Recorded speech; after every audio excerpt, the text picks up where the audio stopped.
नमस्कार, आपण पाहत आहात पुणे लाईव्ह न्यूज। पाहुयात आज दिवसभरातील ठळक घडामोडी। चाकण येथे एका अल्पवयीन गुन्हेगाराने त्याचा दगडाने ठेचून निर्घृण खून केल्याची घटना घडली। खून करून आरोपीने घटनेचा व्हिडिओ तयार करून इंस्टाग्रामवर व्हायरल करत दहशत पसरवली आहे। या प्रकरणी चाकण पोलिसांनी 17 वर्षीय अल्पवयीन मुलासह त्याच्या साथीदाराला ताब्यात घेतले असून व्हिडिओ सोशल मीडियातून डिलीट केला आहे। ही घटना चाकण आंबेठाण रस्त्यावर चाकण सौंदर्य गृह प्रकल्पाच्या जवळील मोकळ्या जागेत सोमवारी मध्यरात्री घडली। प्रणव शंकर लोंढे, वय वर्ष 17, सध्या राहणार मेदनकरवाडी, मूळ राहणार पारनेर, अहमदनगर असे हत्या झालेल्या तरुणाचे नाव आहे। यातील तीनही अल्पवयीन मुले सोमवारी रात्री मद्यपान करण्यासाठी बसले होते। त्यापैकी 2 जण सराईत गुन्हेगार होते। दरम्यान त्यांच्यामध्ये शाब्दिक चकमक होऊन वाद सुरू झाला। यावेळी सराईत अल्पवयीन आरोपीने प्रणव लोंढे यांच्या डोक्यात दगड घालून खून केला, तर त्याच्या सहकार्याने खून करतानाचा व्हिडिओ मोबाईलमध्ये चित्रित केला। चाकण पोलिसांनी मुख्य अल्पवयीन आरोपीसह त्याच्या अल्पवयीन मित्राला ताब्यात घेतला। मुख्य आरोपीच्या साथीदाराने खून करतानाचा व्हिडिओ मोबाईलमध्ये शूट केला। मीच त्याची हत्या केली असं म्हणत तो व्हिडिओ काढायला सांगत असल्याचे व्हिडिओमध्ये दिसत आहे। तसेच मुख्य आरोपी मृत मुलाच्या डोक्यात दगड घालताना दिसत आहे। मुख्य आरोपीने तो व्हिडिओ इंस्टाग्रामवर स्टेटस ठेवला। हा व्हिडिओ सोशल मीडियावर प्रचंड व्हायरल झाला। त्या आधारे चाकण पोलिसांनी दोघांना ताब्यात घेतला आहे। सोशल माध्यमातून हा व्हिडिओ डिलीट करण्यात आला आहे, तर चाकण पोलीस याबाबतचा अधिक तपास करत आहेत। आगामी लोकसभा निवडणुकांच्या पार्श्वभूमीवर पिंपरी चिंचवड पोलीस आयुक्तालयातील जवळपास सर्वच पोलीस अधिकाऱ्यांच्या बदल्यांचे मोठे सत्र सुरू आहे। महाळुंगे MIDC पोलीस ठाण्याच्या वरिष्ठ पोलीस अधिकारी वसंत बाबर यांची बदली झाल्यानंतर त्यांनी चार्ज सोडला। अद्याप महाळुंगे येथे वरिष्ठ अधिकारी मिळालेले नाहीत।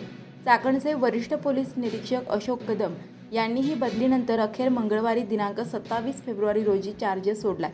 ठाणे येथील नवीन नेमणुकीच्या ठिकाणी अशोक कदम रुजू झाले आहेत। चाकण औद्योगिक भागातील गुन्हेगारीच्या पार्श्वभूमीवर तातडीने वरिष्ठ अधिकाऱ्यांना चार्ज देऊन गुन्हेगारी थोपवण्याची गरज असल्याची मागणी नागरिकांतून होत आहे। शिरूरचे माजी खासदार शिवाजीराव आढळराव पाटील यांना पुणे म्हाडाचे अध्यक्षपद देऊन शांत केल्याची चर्चा शिरूर लोकसभा मतदारसंघात आहे। मात्र आढळराव पाटील यांनी म्हाडाचे अध्यक्षपद घेताना माध्यमांना सांगितले की माझा पक्ष आणि महायुती शिरूरच्या तिकिटाबद्दल ठरवतील। तिकीट वाटप ठरवताना विजयी उमेदवारानंतर दुसऱ्या क्रमांकाची मते घेतलेल्या उमेदवाराचा आधी विचार केला जातो। 2019 मध्ये शिरूरमधून दुसऱ्या क्रमांकाची मते शिवसेनेला मिळालेली आहेत। त्यामुळे मुख्यमंत्री एकनाथ शिंदे हे शिरूरची जागा शिवसेनेलाच मिळण्यासाठी मागणी करतील। त्यानंतर मुख्यमंत्री आणि दोन्ही उपमुख्यमंत्र्यांनी ही जागा राष्ट्रवादी किंवा भाजपला द्यायचे ठरवल्यास त्यानुसार नियोजन होईल। याला माझी हरकत नसेल अशी भूमिका माजी खासदार शिवाजीराव आढळराव यांनी नुकतीच जाहीर केली। मी मुख्यमंत्री शिंदे यांच्या शब्दाबाहेर नाही असेही आढळराव यांनी सांगितले आहे। त्यातच महायुतीतून प्रदीप कंद यांना अजित पवार तिकीट देण्याच्या तयारीत असल्याची चर्चा सुरू झाली। त्यामुळे आढळराव पाटील यांच्याबाबत शिवसेना आणि महायुती नेमका काय निर्णय घेणार याकडे सर्वांचे लक्ष लागले आहे। मुख्यमंत्री शिंदे यांनी मला काम चालू ठेवा, थांबू नका असे सांगितले असल्याचे माजी खासदार आढळराव सांगत आहेत। शिरूर लोकसभा मतदारसंघात महायुतीकडून काही सर्वे केल्याची देखील चर्चा आहे। एकूणच शिरूरच्या महायुतीच्या उमेदवाराच्या बाबत मोठा संभ्रम पाहावयास मिळत आहे। तर दुसरीकडे महाविकास आघाडीकडून उमेदवारी निश्चित असल्याने विद्यमान खासदार डॉ. अमोल कोल्हे यांनी वेगवेगळ्या माध्यमातून जोरदार जनसंपर्क सुरू केला आहे। 6 ते 14 वयोगटातील विद्यार्थी शाळेत उपस्थित राहावे व गर्दी थांबावी यासाठी राज्य शासनाने महिला बचत गटांना खिचडी शिजवून देण्याचे काम अल्प मानधनावर दिले। यामध्ये निराधार गरजू महिलांना स्वयंरोजगार उपलब्ध होऊन त्यांच्या कुटुंबाचा रोजगार हा सुरू झाला। मात्र नगरपालिका महापालिका क्षेत्रातील शाळांसाठी केंद्रीय स्वयंपाकगृह प्रणालीचा स्वीकार करून एकाच ठिकाणी खिचडी शिजवून सर्व शाळांना वाटप करण्याचा निर्णय घेण्यात आला। त्यामुळे गावात महिला बचत गटामार्फत विद्यार्थ्यांना पोषण आहार देणे बंद झाले। या निर्णयामुळे बचत गटांवर बेरोजगारीची कुऱ्हाड कोसळली। शिवाय 15 ते 20 किलोमीटर अंतरावर शिजवून येणारी खिचडी थंड आणि चवदार मिळत नसल्याची बाब वारंवार समोर येत आहे।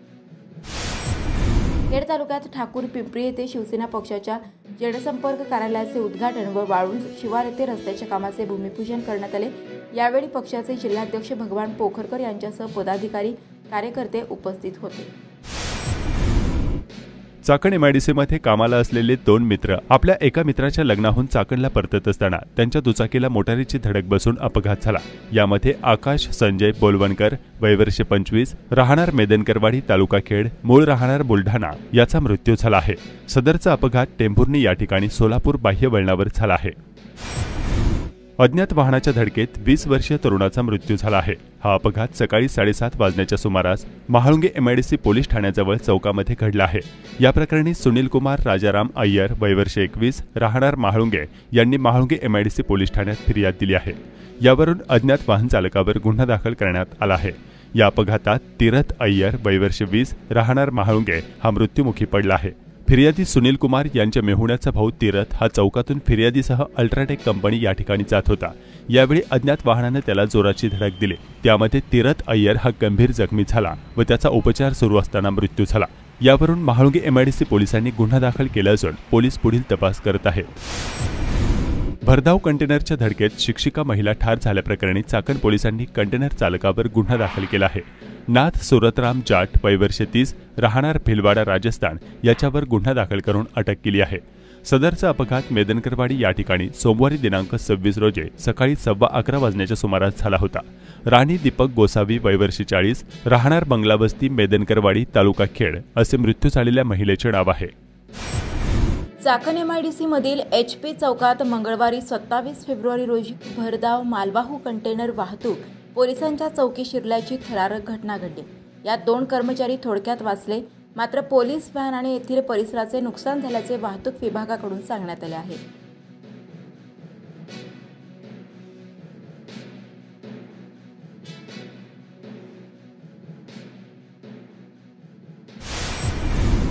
पुणे जिल्हा प्रशिक्षण संस्था व पुणे जिल्हा परिषद पुणे आयोजित यशवंतराव चव्हाण जिल्हास्तरीय आंतरशालेय बालनाट्य स्पर्धा पुण्यात पार पडल्या। जिल्हा परिषद प्राथमिक शाळा गडद तालुका खेड जिल्हा पुणे यांनी सादर केलेल्या 7 मैत्रीचे या बालनाट्याने जिल्ह्यात द्वितीय क्रमांक मिळवला आहे। हुतात्मा राजगुरू महाविद्यालयातील मराठी विभागाच्या वतीने मराठी भाषा गौरव दिनानिमित्त माझे आनंद पर्यटन या विषयावरील विशेष अंकाचे प्रकाशन करण्यात आले। चाकण परिसरात बिबट्याचा हैदोस सुरूच आहे। मंगळवारी 27 फेब्रुवारी 2024 रोजी चाकणजवळील राक्षेवाडी भागातील धनगर वाड्यावर बिबट्याने हल्ला केला आहे। यात एक कालवड ठार झाले। धनगर बांधवांनी हिमतीने या बिबट्याला पळवून लावल्याने अन्य गायी आणि मेंढरांना वाचवण्यात यश आल्याचं बाधित धनगर बांधवांनी सांगितलं। परिसरात त्याची मोठी दहशत पसरली असून वन विभाग मात्र काहीही उपाययोजना करत नसल्याचा स्थानिकांचा आरोप आहे। पूर्ण नाव बबन मस्कुत आंबे। आता कुठे आहे तुम्ही सध्या? राक्षेवाडीमध्ये नवनाथ वाटेकर यांच्या क्षेत्रामध्ये बकरी बसली होती। त्यांच्या क्षेत्रामध्ये आम्ही बरेच 10-15 दिवस बसले। 2-4 दिवसाच्या मागे पण बिबट्या आला होता। बरं ती आम्ही लाईट बीट होती त्यामुळे ती हुसकावला। तर रात्री अचानक आला 1-1:30च्या सुमारास लाईट गेली तेवढ्या, त्याच्यामुळे अंधार आम्हाला काय हेच नाही। जेव्हा बकरा आमच्या बोजळली तेव्हा आम्ही उठलो, बॅटरी दाबली, त्याने लगेच गाठी दाबूच पडून पळून गेलं निघून। त्यांनी वासरू मारलं जर्सी कालवड मोठी, जवळजवळ 13-14 महिन्याची कालवडी ती ना,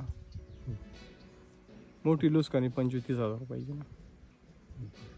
वन विभागाचे लोक आले ते सकाळपासून? नाही, त्यांना फोन केलते आम्ही, येतो म्हणली होती, काय अजून आली नाही अजून काय।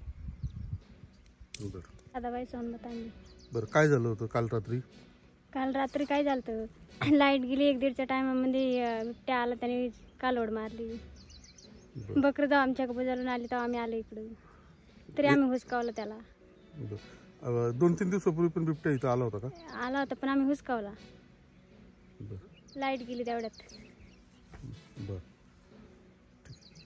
सोनम पोटवडे। काय परिस्थिती? हा दिसतो ना बिबट्या, आमच्या जाळीच्या कडेने येतो, जनावरांक झेप टाकाय बघतो, पण ते कुत्र्यांना पण नाही करतो ना, तर त्याची आम्हाला भीती। तर तेवढी वन विभागाने हे बघावं, लक्ष द्यावं। ही हे धनगर बावण्या ही गाय आणली विकत, तर हे असं हे धरल्यामुळं त्यांचे ते पैसे दिल्यात, किती नुकसान झाली बरं। हां, वन विभागाने याची काळजी घ्यावी, हे बघावं, यांना द्यावा काय असं ते। माझं नाव नवनाथ तुकाराम वाटेकर, राहणार राक्षेवाडी चाकण। आमच्या या क्षेत्रामध्ये वारंवार बिबट्याचा वावर आहे। या क्षेत्रामध्ये डोंगर झाडे असल्यामुळे आणि ऊस तुटून गेल्यामुळं इथे बिबट्याला लपायला जागा नसल्यामुळे इथं वारंवार बिबट्याचे हल्ले होत आहे।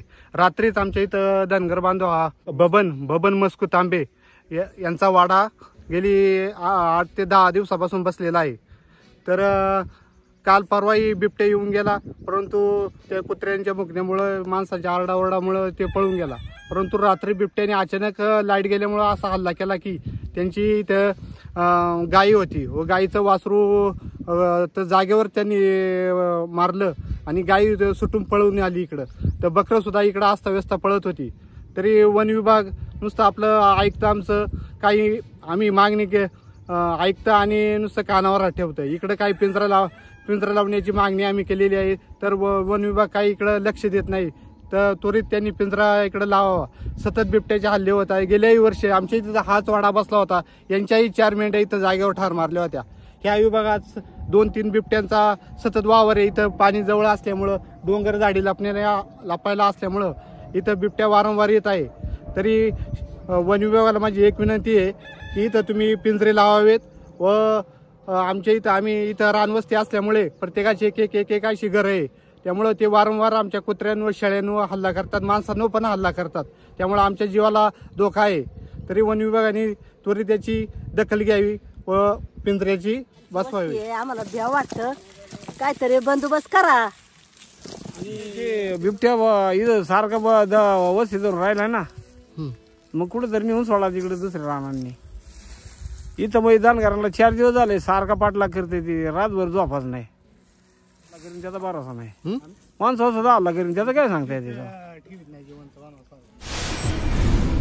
चाकण नगरपरिषद हद्दीतील सांडपाणी प्रक्रिया करण्यासाठी व भामा नदीत विनाप्रक्रिया जाणारे सांडपाणी यावर नियंत्रण येण्यासाठी नगरपरिषदेत सांडपाणी व्यवस्थापन प्रकल्प करण्यासाठी शासनाने अंदाजे 23 कोटी रुपये निधी मंजूर केला आहे. त्याची क्षमता अंदाजे 18 MLD एवढी असणार आहे. सदर सांडपाणी व्यवस्थापन प्रकल्प आगरवाडी व पठारवाडीमधून जाणाऱ्या मुख्य ओढ्यावर करण्यात येणार आहे. महाराष्ट्र प्रदूषण नियंत्रण मंडळ यांच्या मार्गदर्शनाखाली सांडपाणी प्रकल्प उभारणी करण्यात येणार असल्याची माहिती मुख्याधिकारी संदीप छिद्रवार यांनी दिली. आपला जो सांडपाणी प्रकल्पासाठी आपण STP चा प्रपोजल शासनाला पाठवलेला आहे. शासनाने आपल्याला जवळपास 12 कोटी रुपये मंजूर केलेले आहेत. 9 कोटी रुपये आपला जो काही DPR आहे तो 21 कोटी समथिंग आहे आणि त्यासाठी 9 कोटीची अतिरिक्त जी काही मागणी आहे आपण ती शासनाला केलेली आहे. ती आपल्याला शासनामार्फत मंजूर झाल्यावर लगेच तिथली निविदा आणि हे निघेल. सध्या जागा आपल्या मालकीची नाही आहे, त्या अनुषंगाने पण आपण जिल्हाधिकारी महोदयांना जागा देण्याबाबत प्रस्ताव सादर करणार. कांद्याच्या दरात किंचित वाढ झाल्याने ठिकठिकाणी शेतकरी कांदा काढणीच्या कामात व्यस्त असल्याचं चित्र खेड तालुक्यात पाहावयास मिळत आहे. केंद्र शासनाच्या कांद्याच्या निर्यात धोरणाबाबत शेतकऱ्यांमध्ये मोठा असंतोष असल्याचं चित्र खेड तालुक्यात सध्या पाहावयास मिळत आहे. माल काय लय निघत नाही, निर्यात आमचे कांद्याला भाव नाही, काय नाही. आम्ही कष्ट करून पार नको होतंय. आमचं म्हणणं एकच आहे की आमच्या मालाला आहे ना व्यवस्थित भाव द्यावा आणि सरकारने शेवटपर्यंत भाव चांगला टिकेला असा भाव द्यावा. कारण मालाची परिस्थिती हवामान बदलत होते, सारखं बदलते हवामान. त्या हवामानात काय माल येत नाही, शेतकऱ्यांची नुकसान होती आणि भांडवल सुद्धा निघत नाही. तर सरकारने याची दक्षता घेऊन याचा पाठपुरावा करून ताबडतोब कांद्याला चांगला भाव द्यावा. निर्यात आहे ना बंदी करून शेवटपर्यंत हे निर्यात चालू ठेवा म्हणून असं आमची विनंती. अहो निर्यात बंदी उठवली पण 1 दिवसाची घोषणा केली आणि दुसऱ्या दिवशी परत बंद केली. मग हे सरकार आहे ना फसविते शेतकऱ्यांना. आणि मराठ्याचं कायचं कुठलंच काय बाजू घ्यायला आहे. आणि एकनाथ शिंदे म्हणतो मी मुख्यमंत्री आहे आणि मराठ्यांकरता वाटेल ते करील, मी शेतकऱ्यांचाच आहे, शेतकऱ्यांकरता सगळ्या सवलती देतो. काही सवलती दिलेल्या नाही आतापर्यंत. त्यांनी काय दिले, यांनी फसवले आतापर्यंत लोकांना.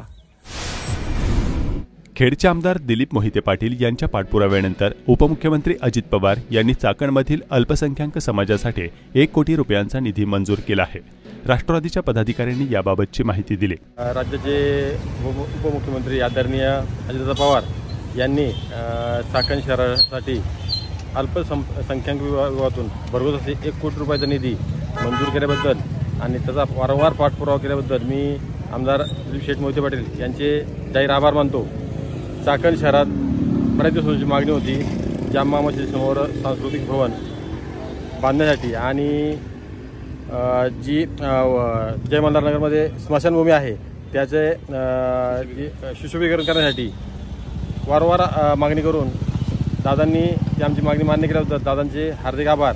चाकण शहरातील एक वेगवेगळ्या विकास कामासाठी आदरणीय दादा असतील, आदरणीय अण्णा असतील, हे वेळोवेळी विकास कामांना निधी देत आहेत. मी चाकणकरांतर्फे दोघांचे काल महाराष्ट्र राज्याचा महाराष्ट्र राज्याचे उपमुख्यमंत्री माननीय अजितदादा पवार यांच्या अध्यक्षतेखाली अर्थसंकल्प अधिवेशन पार पडलं। यामध्ये सन 2023-24 या आर्थिक वर्षामध्ये 100 कोटीची तरतूद होती, परंतु खासदार असतील, आमदार साहेब असतील, लोकप्रतिनिधी असतील यांच्या पुरवणी मागण्याद्वारे अल्पसंख्याक समाजाला 250 कोटीचा अधिकचा निधी मंजूर करण्यात आला। याबद्दल मी महाराष्ट्र शासनाचे तसेच अजितदादा पवार साहेबांचे, खेड तालुक्याचे लोकप्रिय आमदार दिलीपांना मोहिते पाटलांचे हार्दिक असे अभिनंदन करतो। तसेच खेड तालुक्याला माननीय दिलीप शेठ मोहिते पाटील यांनी 3 कोटी रुपयाचा भरघोस असा निधी मंजूर केला आहे। यामध्ये आळंदीला 1 कोटी असेल, चाकणला 1 कोटी असेल आणि खेडला 1 कोटी असेल। याबद्दल तमाम मुस्लिम जनतेच्या वतीने मी आमदार दिलीप मोहिते पाटील यांचं खूप खूप आभार मानतो। इयत्ता 10वीच्या विद्यार्थ्यांचा शुभेच्छा समारंभ व मराठी राजभाषा दिन कोहिंडे बुद्रुक विद्यालयात साजरा करण्यात आला। महिंद्रा कंपनीच्या माध्यमातून नवचैतन्य महाविद्यालय खेड या ठिकाणी मुलींचे शौचालय सुरू करण्यात आले आहे। काळूस येथील विद्यार्थी सार्थक संदीप पवळे याची नेटबॉल स्पर्धेत पुणे विद्यापीठ संघात निवड करण्यात आली आहे। नमस्कार, आपण पाहत आहात पुणे लाईव्ह न्यूज।